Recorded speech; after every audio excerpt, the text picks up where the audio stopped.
I were on a little study team almost 2 years ago to the day in one of these virtual environments. And it was a 2-week mini study, but it was really fun. And that was the first project I ever did with Selby. So it was the second project I ever did with AJ. Okay, I'm going to share my screen and get us going. Now, you wanted somebody in the CVL library? Yeah, Community Virtual Library. Yep, I'm there. Okay, good. All right. Well, now you should all be seeing my screen, and you are, because my alt is seeing that. So let's see, where did Selby go? I know that it takes a while to, Selby, if you can see me, come over and sit next to me in the library. So let me go through the timeline and protocols, and I'm also starting my stopwatch. So this workshop is being streamed and recorded in sound, image, and photo, and public text. So anything that you type in public chat, we will have a chat log. And that's important because a lot of your responses, I'm inviting you to use text chat in Zoom. And there's a button at the bottom of your screen that says chat. If you all see that, type a C for chat right now in the Zoom chat so I can see it. Okay, there's RD. Oh my God, you guys are quick. And Cynthia chuckles. All right. Okay, so anyway, good. So I encourage you to respond regularly in text chat, and there's a way where you can have it popped up on the side while you're watching the all-important material. Then there will be an opportunity for voice interaction at scheduled points. You can change your screen name if you like to your avatar name or something. You all look great. You have been given co-host privileges, which means you can mute and unmute yourself, and you can webcam and unwebcam yourself. So if you need to disappear for a minute, just hide your camera and mute yourself and then come back and we'll never know. All right. So and Sitearm, we had 2 people join us, Paul Allington and Cindy Bolero. Paul and Cindy, welcome. Is either one of you in Sciencespace at the moment at the same time? And that you should be able to give them a co-host if you would. Okay, thank you. That was going to be my next question. Hello. Okay. All right. I don't see the screen, so let me. Why don't I stop share for a minute? Okay, there's Gentle. Hello, Gentle. Paul, are you hearing? Gentle. Hearing okay. This is so Sciencespace. And there is Cindy. Cindy Bolero is connecting. I'm looking at the gallery view. So we're going to do quick intros. If you wish to, in chat, type your screen name / avatar name and just tell us something about you you'd like us to know. It could be, where are you from, where are you logging in from, or what virtual environment you use a lot, or anything. Just type your name and something you'd like us to know about you. So I'm Sitearm and I'm in Texas right now. Just like that.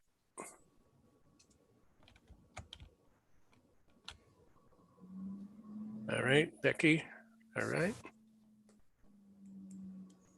Anybody hearing me now? Yes, Paul, you're good. Yes, we do. Finally, good. Hi, everyone. So Paul, open up your chat and just type your name and something that you'd like us to know about you.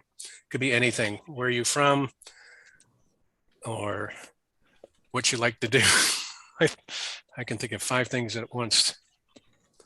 Okay, Gentle Heron. There you go. And this is completely optional. You don't have to do this. And Cindy is still connecting in audio. So we're going to keep going. I'm going to share my screen again. As I said earlier, all the public chat there will be a chat log. And here we go. So we just did the intros in text chat.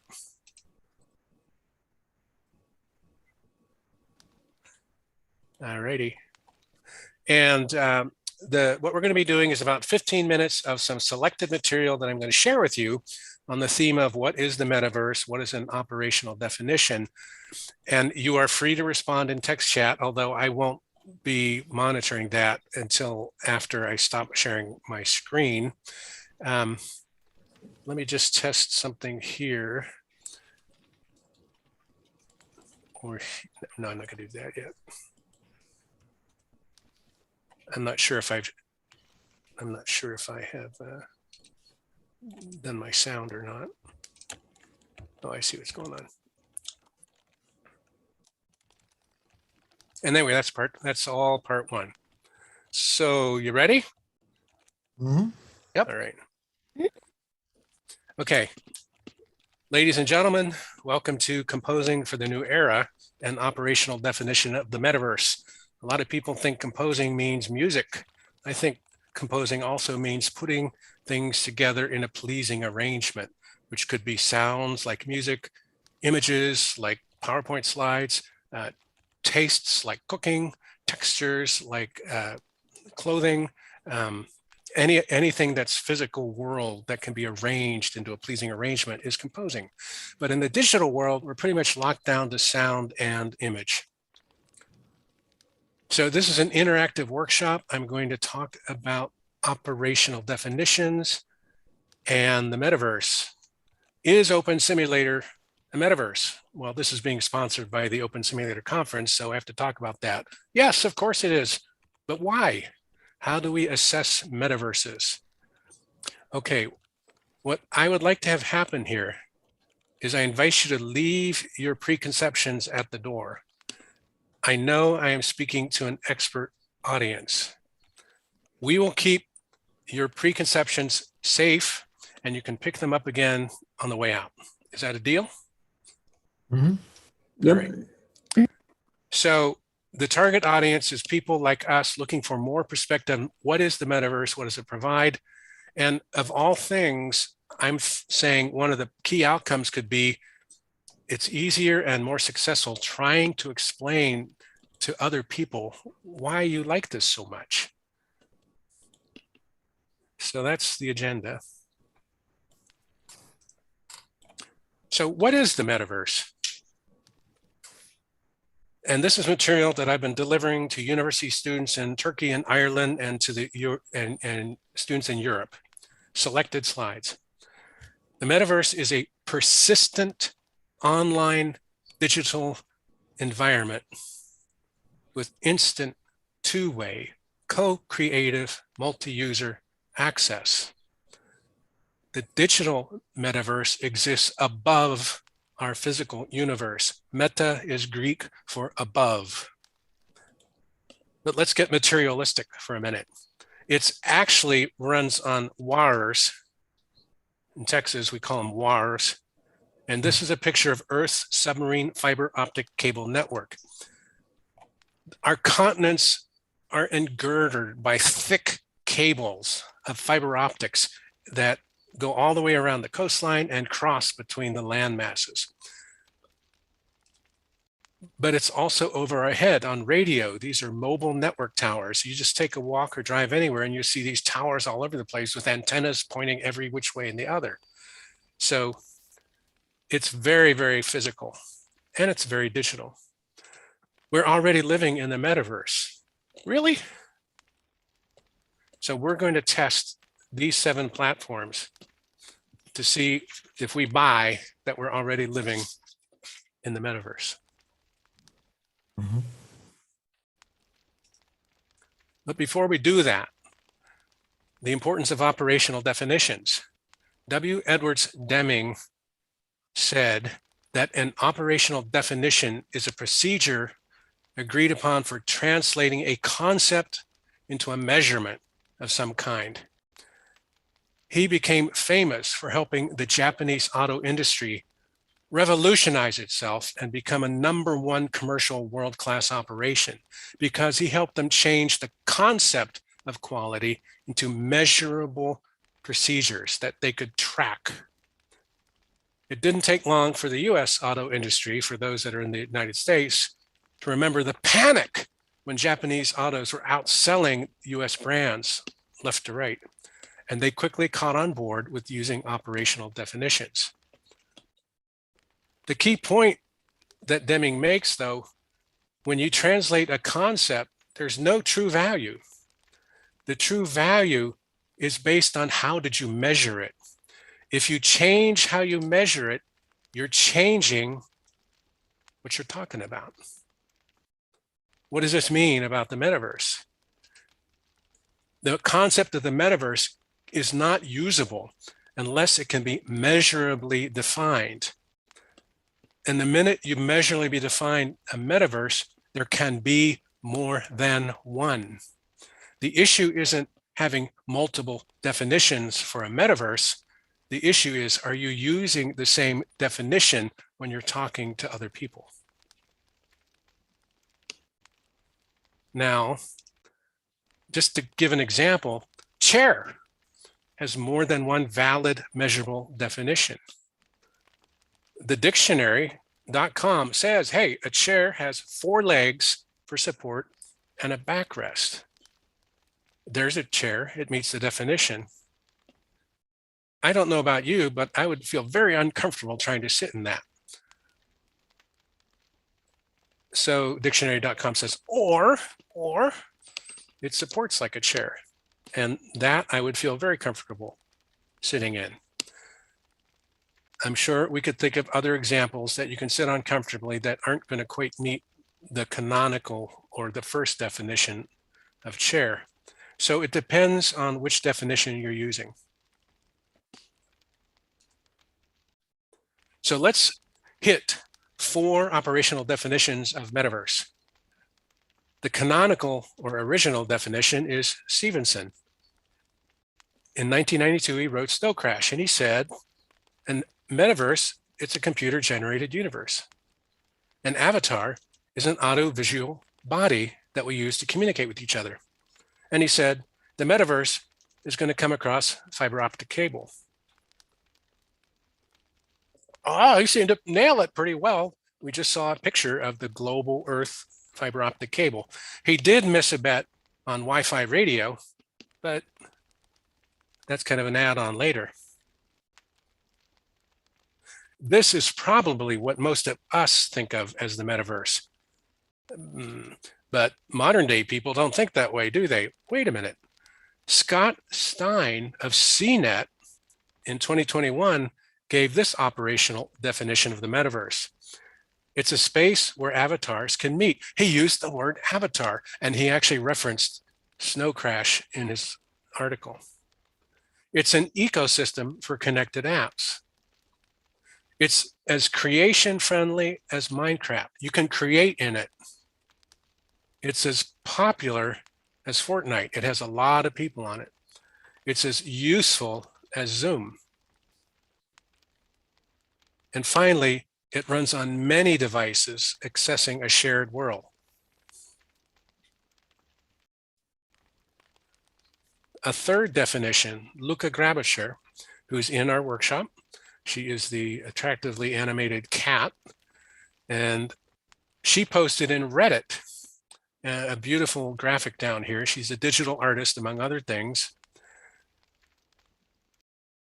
A metaverse provides for the need to socialize and connect with others. That's consistent, but it's kind of narrowing right down there on socializing. It's a platform for heightened level of self-expression. It provides for mental health support, and it provides for entertainment unique to a virtual world. By the way, these are all in my references later if you want to read the originals. So here's a third, my definition of metaverse. I use lines of demarcation to distinguish metaverses. Is it on this side of the line or is it on that side of the line? Avatar. An avatar is something you can see outside yourself that represents you. Can you see your avatar? In Google Docs, I have an icon in Google Docs. I can see my avatar quite easily. In Zoom, your webcam view is your avatar. If you look at James with Avicon, he's not even using his face. He's using the Avicon logo, those 9 dots. Doesn't matter. If is something outside yourself that represents you. The question is, can you see it? Second Life, yes. SciSpace, yes. OpenSimulator, yes. Even Discord allows you to have a two-dimensional avatar. AltSpace VR is tricky. When you're logged into AltSpace VR, you're in first-person shooter view. You're in mouse look view. You cannot see your avatar. You cannot jump behind and look at your avatar from the back of your own head. You have to find a mirror or take a selfie. It's disconcerting to be in an environment like that. There's Olive Tree. You can let her in as co-host. Okay. So that was my first test. Free cam.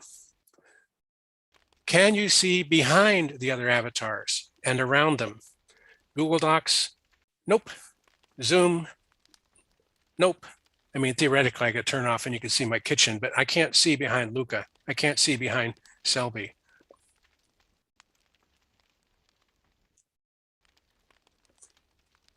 I think that what we've been calling 3D, this is me, okay, I'm not saying, what we call immersive 3D is free cam, because we control our point of view. In Second Life, I'm so used to being up and down, looking at the crowd like this, taking pictures. I hardly ever go into mouse look, and going down to eye level is like only for special occasions. In AltSpace VR, you can walk around and see behind all the other avatars, but you can't look down on the crowd. You have to get someone to take some screenshots for you if you're making a video of it or something. So again, it's kind of tricky. Build edit. Can you change your avatar environment and content? AJ and I talked about this a lot when we first started working in SciSpace. She demonstrated to one of their board members, resing a cube, uploading a picture, slapping on the picture, putting a frame on it, and slapping it on her house. You can't do that in SciSpace. In SciSpace, Paul knows this, that you create it in the 3D Blender or whatever environment, you upload it, and you wait 2 days for it to get approved, and then it's promoted and it's available. So I had a hissy fit when I learned about that, but I discovered all the developers love that because it's being approved, checked for no violation of IP. So, okay, I get it. But I still wanted to do something immediate. And that's when one of the other denizens said, you just use room, what do they call it? Room edit. I said, what's that? You buy it on the shop and res it. Oh yeah, good point. Do any of you do that in Second Life? Do you just go buy something in the shop and slap it in your house or whatever? You know, you can type a yes if you do or whatever. Sure. Yeah. But it was a very valid point, you know, so it's a little iffy, but yeah, you can do that. Now, what about AltSpace VR? Well, if you know the moderator of the conference and email them your JPEG slide, they can upload it and put it on the wall for you. So it's kind of like saying, are we talking instantaneously or are we talking with 7 second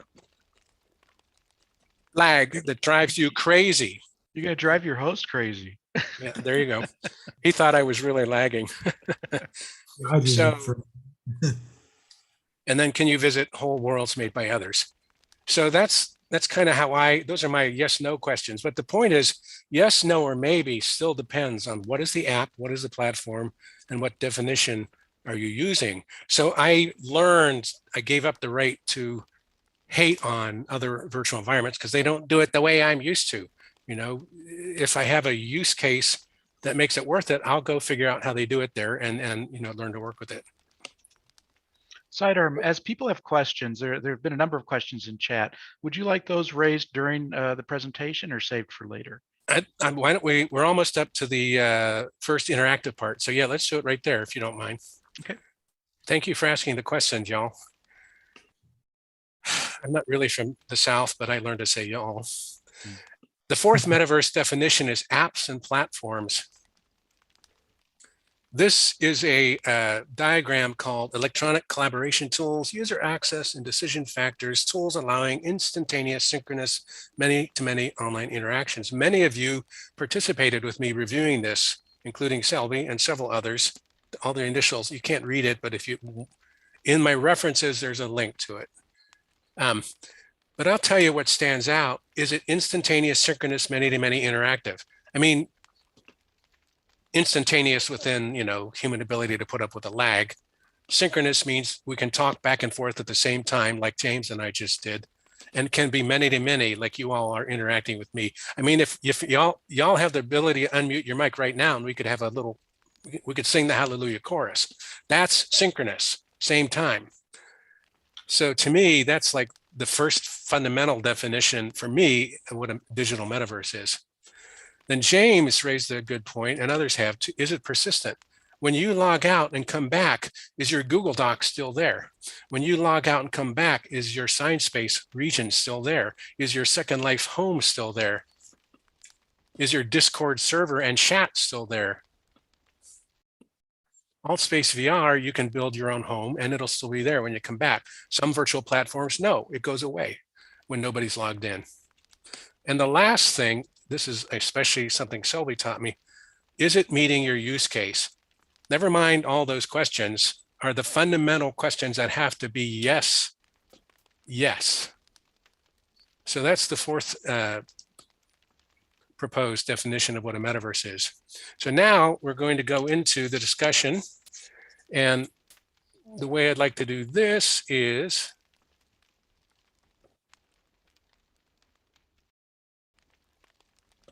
oh, there we are. We're on time, my God. The prompt is, what has caught your attention in the material presented so far? I'm going to can you guys remember that? What has caught your attention? Because I'm going to stop share so I can read chat. What has caught your attention? And if anybody wants to speak in voice, grab the mic. And the rest of you type away. Whoever grabs the mic first gets to speak. What has caught your attention so far? Paul, is that you? Yeah. What's standing out to me is there's an emphasis on talking about the whole metaverse, but the idea of the metaverse to me is kind of more of a personal thing, in that my avatar would be the hub of my metaverse. I would expect my avatar to exist and be used in every application on the internet if we had a metaverse. For example, if I went to Google Docs, or no, let's say I'm on a Zoom call, I'd expect my avatar to be able to represent me in the webcam. I would expect my avatar to be seen on the Google Docs profile, etc. To me, it's kind of an existence in virtuality, fundamental to how it works. You've got to be able to take your avatar to all these different places. And in that sense, the metaverse can only be individual things from other companies. It can't be one thing, just like we call it the world, but it consists of many, many different inputs to it. So I don't think the definition of metaverse is by any means anywhere close to being sorted out with what the different technologies can and can't do at this stage. It's still a conceptual kind of idea. And I don't really know who's going to come up with the answer or be the authority to define what it is. It's a kind of a theoretical concept, like Schrodinger's cat almost, to me. Got it. I appreciate that. So I'm going to paraphrase brutally and type it here. But basically, I think you're saying the metaverse for you is still conceptual, and you're still curious to see who has the authority to say what it is. Yeah. And then Selby remarks, it's the semantics of defining metaverse. Yeah. Okay, good. So what has caught your attention about the slides presented so far? And Gentle Heron is remarking, Paul, that your approach is consistent with self-centered definition of reality. I don't think we had a chance for Paul to introduce himself. Paul, do you want to just briefly introduce yourself? We did that. Sorry. I'm a community manager at ScienceSpace, so I kind of am involved in the business on the inside. But obviously, we're just one aspect of virtual worlds. But yeah, I'm the community manager and responsible for events, entertainment, and keeping the community amused and happy. Welcome aboard. I see Paul twice a week in the ScienceSpace metaverse. Okay, what has caught your attention about the slides presented so far? Final round. Luca, anything? I think the thing that caught my attention the most is how you say that the fly cam in Second Life is what kind of contributes to your sense of immersion. I think it's like kind of an element or property of immersion that I never thought of before, as in the ability to be able to fly around in a virtual environment like that. Thank you. Selby, anything caught your attention so far? No, Nope. Okay. I AJ? I've commented in the comments, but that's good. all. Yeah, that's my That's fair. topic. AJ? I'll tag off of where Luca was with the different points of view that you were mentioning and the different types of virtual worlds. I don't have all the words you used, but I think that Luca's correct when they talk about the fly cam and the ability to be able to zoom all around. That's, to me, that creates that's a better use, being able to use a fly cam than having a limited mouse look view in something, because you're very locked down. Part of the metaverse is the joy of being more. It's part of becoming something greater than we in our physical bodies can be. And when you're locked into mouse look, you are still doing more or less, at least as far as your vision is concerned, what we can do here with our physical bodies. But in a virtual world, it's so much bigger. And I like that. And I don't know if that's what you wanted, but I'm going to hush now so someone else can talk. That was perfect. RD, how about you? And what has caught your attention so far? The need for definitions that are workable with everyone, because I have a huge impetus to bring people into virtual worlds, which to me means utilizing any computer to get anywhere. And some folks are so averse to even thinking about, oh, you're talking avatars, you're talking this, you're talking that, you're talking building. And to bring someone who has no concept into the world, because it is actual life, it is simple virtual life as opposed to physical life. And to convince people that they already know something about it, I share with them, you use email, don't you? That is one aspect of being in a virtual world. So being able to share with others what it is and how they can use it, or how it extends their world or amplifies. Thank you. And I see Cindy Bolero is nodding along with you. James with Avicon, what has caught your attention so far? Oh, no, I don't know if you want me to answer that. Can Joyce come into the room? Oh, yes. Thank you for noticing that, Paul. So many windows going on. I would just comment that I'd go back to the self being the center of things. And I think about the memory of being in a virtual environment, and it relates to the fidelity of the environment. But for me, what's been compelling since the days of there.com and Second Life early on is that in this example, when I sit at this meeting, I remember sitting at a computer in a chair, typing on a keyboard. When I attended the OpenSim community conference, I remember being in an auditorium and being near a stage and being near other people. And so the memory that's formed is very different in an immersive virtual world. Thank you. Olive Tree, would you, what has caught your attention about the material presented so far?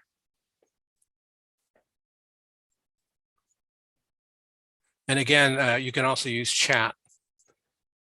Is Olive Tree co-host, James? I think she is. Here. Oh, there you are. Can you hear me? Yes. Oh, okay.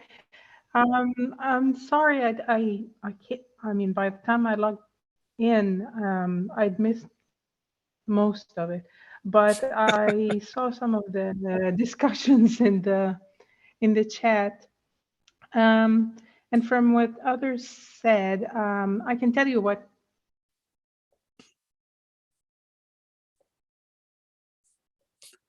Your mic went off again, Olive Tree. Whoops. Yeah. There you go. I'm back, I think. Yeah. Yep. I made a mistake of trying to use Zoom on the web instead of the app. and it keeps disconnecting. Anyways, a couple of things that others commented on. One thing is the definitions. I think the definitions, I mean, it's a question. I'm thinking out loud. The definition, when I say internet, the internet is a lot of things, or the web is a lot of things. I cannot define it as YouTube or a wiki or. So I think the virtual world or the metaverse needs to be something like that. I mean, the definitions need to be general and can encompass or can include a lot of things, because the virtual worlds won't, I don't think in the future they look the same. I mean, part of your presentation, I think you showed that there are differences between, for example, Design Space and now the VR and so on. The other thing is, okay, Olive, I'm going to stop you there. Olive, I'm just going to stop you there. Yes. Okay, we've hit the bottom of the first part. So we're going to continue doing discussion, but I need to reprompt us. So the first part, I'm going to show my slides again. By the way, I just pasted a link in chat. If you have not filled that poll out yet, it's a voluntary poll, but please click that link and quickly submit your answers, because I'm going to show the responses today shortly. It's just a Google form. It's nothing. You just put your avatar name and then blop, blop, blop and send it in. Well, you're doing that, Sitearm. I'll just share that we've had a couple comments on the YouTube stream about having an outside perspective might be reductive. Having a first-person perspective feels natural for new metaverse citizens. Oh, good. Chantal, you should laugh at me right now, because I'm thinking, just so the new folks, everything is being, you type in chat, there's a chat log, we verified it, James and I, and then there's a audio recording, but your guys are saying such good stuff, I'm not quite sure how we're going to catch it all. Back on track, we're now going into part 2. I'm going to show you 2 more quick slides, and then we'll do the roundtable. I am fascinated by the timeline. 1992, we already said, was when Metaverse and Avatar got defined, at least in print. Avatar, some of you already know, is Sanskrit, and it's a religious concept. Metaverse, as far as I know, came out of Neil Stephenson. And then down here in 2021, we just looked at contemporary definitions of the metaverse from CNET and Reddit, courtesy of Scott and Luca. And then, you know what? The first popular browser was in 1993, Mosaic, which became Netscape Navigator, which became this, became that, and the other thing. But that was the first time you could do text and graphics over the World Wide Web. And then here's Deming, my favorite, an operational definition, 1994. So there's this early 1990s thing. And then all of a sudden, 30 years later, metaverse has become a media buzzword.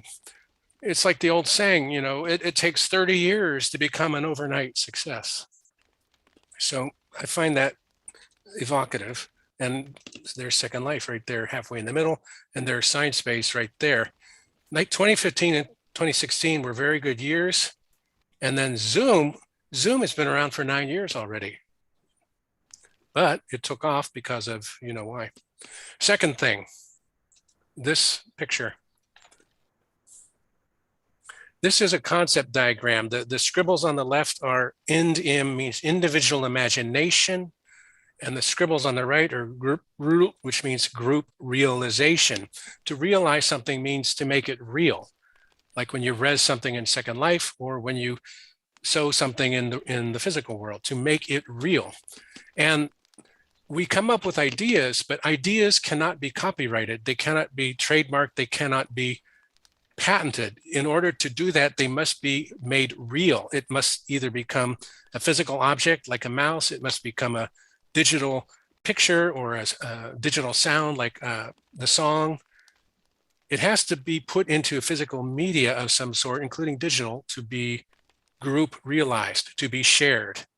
So you know, my woo-woo definition is the metaverse exists on a spectrum from individual imagination to group realization. But when push comes to shove, it takes, you know, Philip Rosedale or an Adam Frisbee, or fill in your favorite name, to do something and turn it into an app. So those apps, those are all these dotted lines in the middle that are operational definitions. Another word for operational definition is design specification. Paul, who's with us, is one of the people actively involved in constantly upgrading and implementing the design specifications for one platform. We are constantly upgraded with Second Life viewers because they've updated their design specifications, and AllSpace VR, et cetera, et cetera. Almost every time I log into AllSpace VR, there's a new update that you have to do. So that's primer. We're going back to round robin, and I'm going to try to,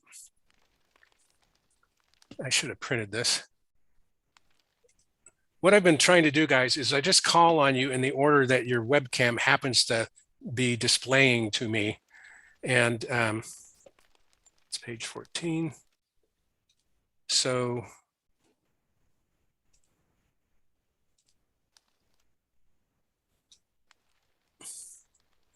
the minute I go off a screen share, I won't be able to remember what I'm supposed to be asking you. So I'm going off screen share now. And we just wrapped up with Olive Tree, and we have brand new questions. And these questions are adopted with full credit to the Virtual World Best Practices Conference. So the first round of questions is the metaverse, the metaverse, the metaverse. What is exciting about the metaverse? Val, I'm going to start with you. What is exciting about the metaverse? And the rest of you, type in chat as well, in case I don't get to you in time for a voice. And don't forget to unmute your mic, Val. Could you unmute Val, James? Maybe I can do it. There you go. Thank you very much. What's exciting about the metaverse? It's exciting because of all the many advantages that I've found.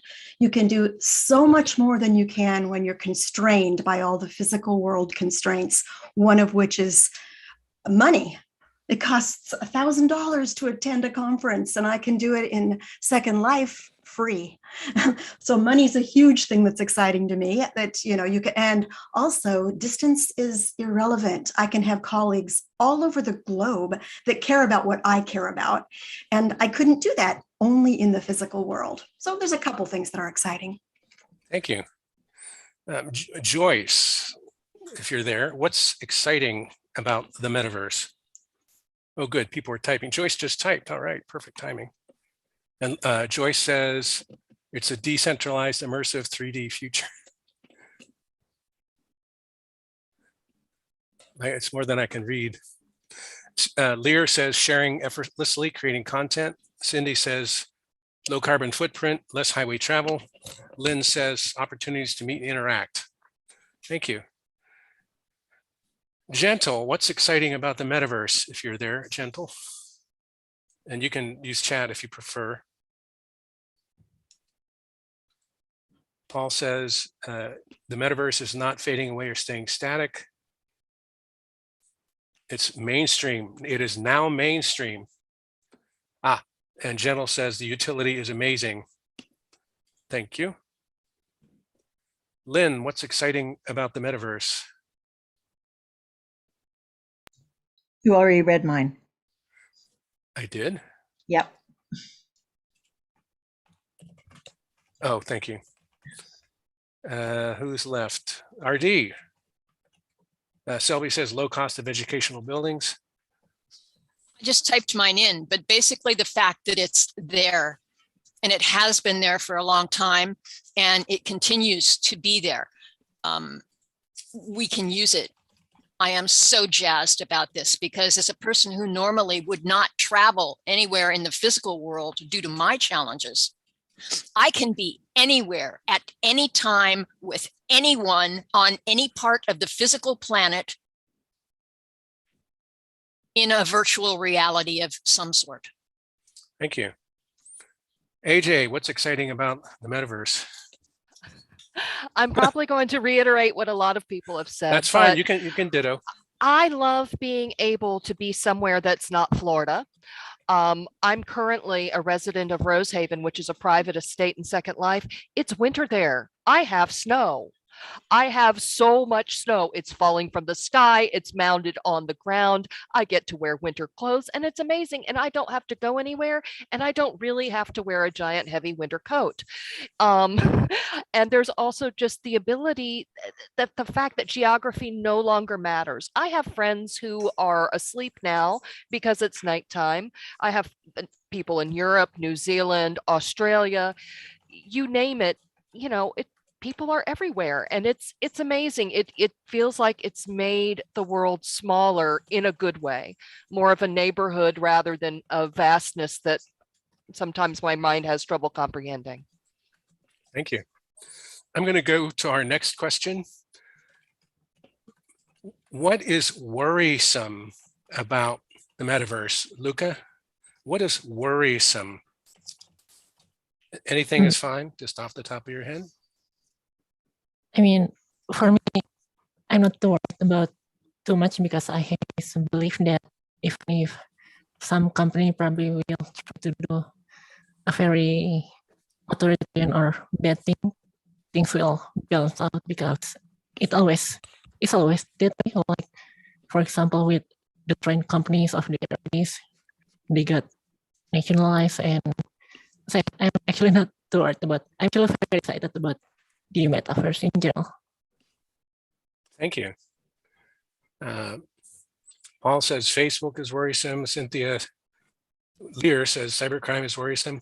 So Selby, what is worrisome about the metaverse? And if you're typing in chat, it may have gone off my screen. So Yeah, it may. All right, and I unmuted myself. I even remembered. And the thing, what is really worrying me is I see a lot of misunderstanding about what the assumed details that are not going to be true. And some people, there are people appear mentioning, speaking on the Reddit, my Reddit system, that believe the metaverse is all one place, and if you buy an area on the metaverse in one company, you own it in other companies also.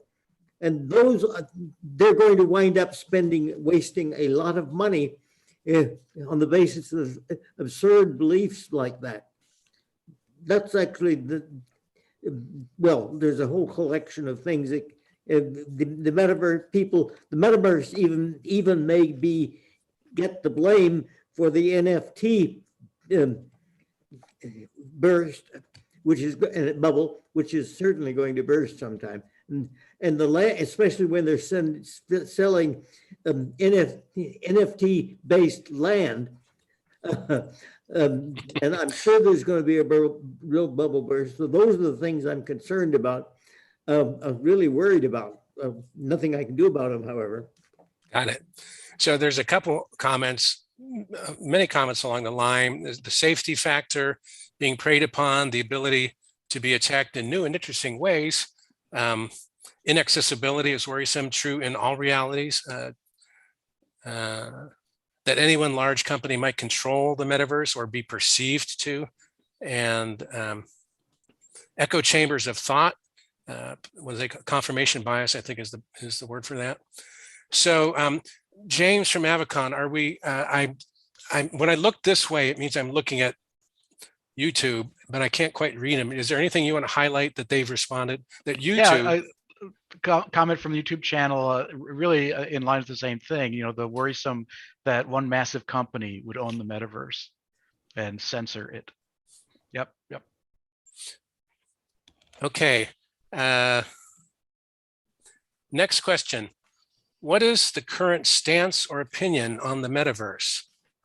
What is the current stance or opinion? I love these questions on the metaverse. And Joyce, I'm going to ask you to kick us off on that. Now, RD wants clarification. What is the, some people look at CNET to see what the consensus is on the metaverse. Some people, go to roundtables and talk about what is your perception? What are people saying about the metaverse? What is the consensus on the metaverse? I'm asking you, Olive Tree, what do you see as the current stance or opinion on the metaverse? It's a tough question. It's a new question to me too. I mean, I'll kick it off. I'm seeing the professors of the students I spoke to said they're all wondering what is the metaverse and is Facebook in charge of it? It's not that they believe that, but it's like that's what they're hearing. They're hearing it's something that Facebook invented. So that would be a current stance. Jenel says she doesn't think there's a consensus. Fair response. RD is saying, street cred. I'm also going to chime in because it depends on what audience we are dealing with. Now, I know some brilliant people. Some of you are in the room because I remember being in SL with many of your avatar names, and the brilliance of people within the venue and that know it is unfathomable. However, if you are talking about a person who knows absolutely nothing about how to use their computer to hook up with other people, which is, to me, one of the prime reasons of having a virtual world or a metaverse, then it's a totally alien concept to them, which is why I struggle with terms like the use of metaverse and that type of thing, because we need to take what they already know and translate that into a path to guide them into utilizing virtual worlds in a more beneficial way to themselves and to the universal worlds. And I'm shushing now. Well, those are fair comments. And, when James from Avicon and I were talking, he suggested, well, wouldn't it be an interesting poll question? Is the metaverse real? And I poo-pooed that, but that's a fair question. Speaking of poll, let me share results to date. Let me share screen, and then I'll get right back to the round table thingy. Okay, here's the responses. We've had 10 responses, waiting on 6. Make sure you entered it. Okay, how many virtual environments have you used in the last 1 to 2 years? 80% of the respondents have used 3 or more, and 20% used 1. How often do you use virtual environments? 60% use it daily, 10% use it not at all. Oh, look, it's changing as we speak. 27.3% use it weekly. How many social platforms have you used in the last 100%? 3 or more, 100%. Done deal. How often do you use social platforms? Over 60% say daily. 10% not at all, and the range in the middle. With how many others do you interact regularly through virtual environments and social platforms? 60% say 10 to 99 people. And I deliberately picked that range. And then 10% say 1 to 9, and nobody said none. Interesting. Dunbar's number asserts that on the average, we each maintain 150 meaningful relationships with others.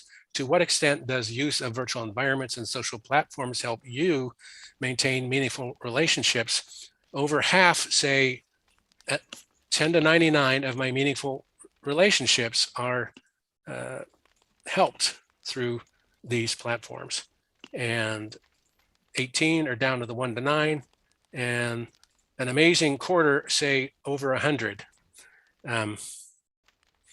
Dunbar's number is a topic to come up in a future workshop, and then several of you entered some good comments on here. So that's our poll. Let's go back to the round table discussion. The next question is, what else do we need to know? Oh, wait a minute. Ben Stanley from YouTube says that the metaverse is not Web3. It's not Web3, okay? Selby concurs that there's not a consensus. And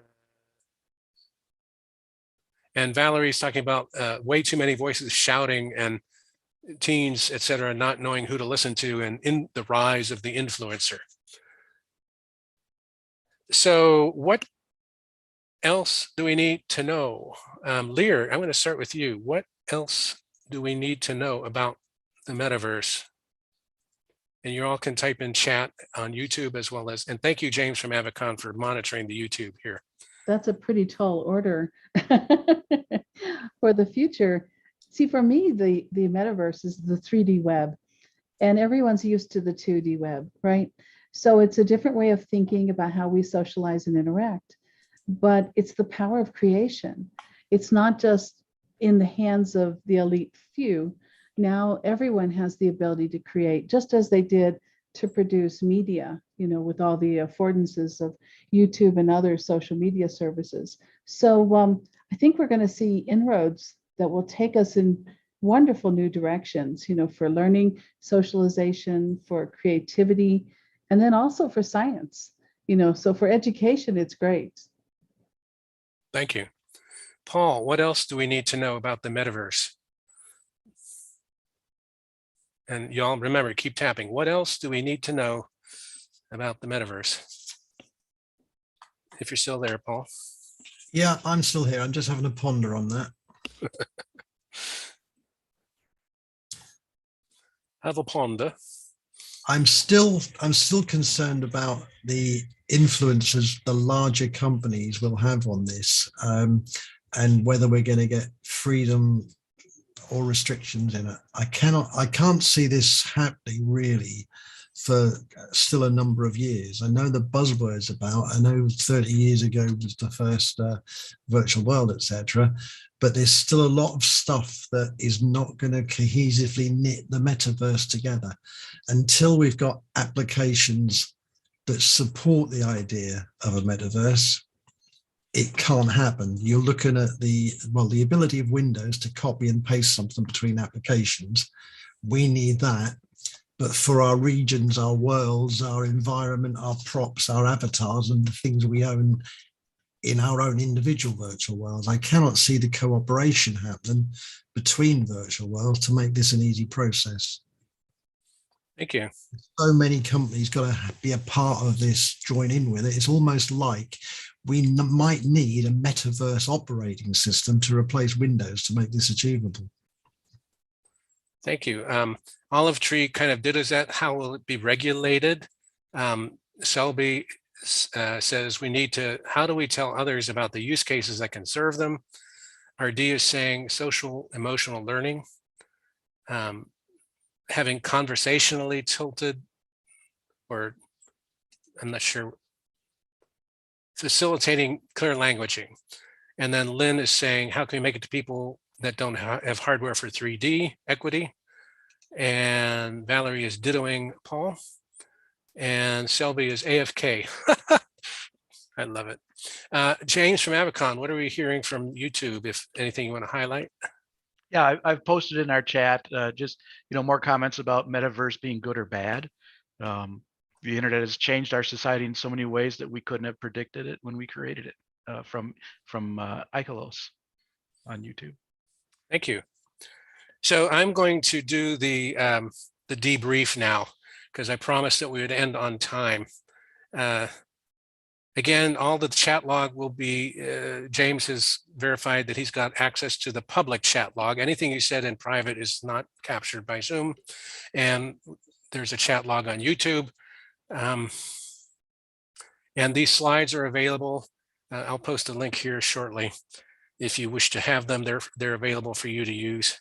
We can link to the slides on the conference listing for this event also. Okay, great. Some of the themes I'm hearing, and I'd say this is it there? It is there. It's not here. So there's a group consensus that the metaverse is here and that it's not here. I love it. So that answers your question, James from Avicon. Is the metaverse real? Yes, no, maybe. Illustrating my point. No. Or it's being realized. It's not quite here yet, but it's being realized over time. We're kind of sneaking up on it. And then kind of a strong message: is one company in charge of it? Can one company control the metaverse and our access to it? Or we create the metaverse. It's our world. Who else do they think is creating it? So thank you all. The last thing I'll invite you to do, if you wish, is to briefly in chat say, what did you like about this workshop format? I think Avicon would very much like to know if you would like more types of workshop at the next year's conference. This is the third one they tried out. What did you like about it? I'll tell you right now, I liked having Paul here from Sciencebase, who I hang out with twice a week, and Cindy Bolero, who's a tri-denizen. She has 3 or more virtual worlds that she belongs to, but I see her most often in Sciencebase. Luca, who I met in Reddit, AJ, who I met in Second Life and in Sciencebase, Val, who I met in Virbella, Lear, who I met in Moses Military Open Sim, James, who I said to Avicon, Lynn, who I met through Second Life, et cetera, et cetera. I love that I got to meet you all in these multiple virtual environments. So that wraps it up. We're not going to shut it down. We'll leave it open if people want to blather, but we're officially over with the broadcast part, James from Avicon. Yeah, thank you, Sitearm, and I'll end our stream going to YouTube. So thank you to all the people on YouTube who have been commenting. Really great thoughts from there, and we're just going to give it a few seconds for YouTube to finish up. But I'll stop the stream from this end, and then you can continue. Just give me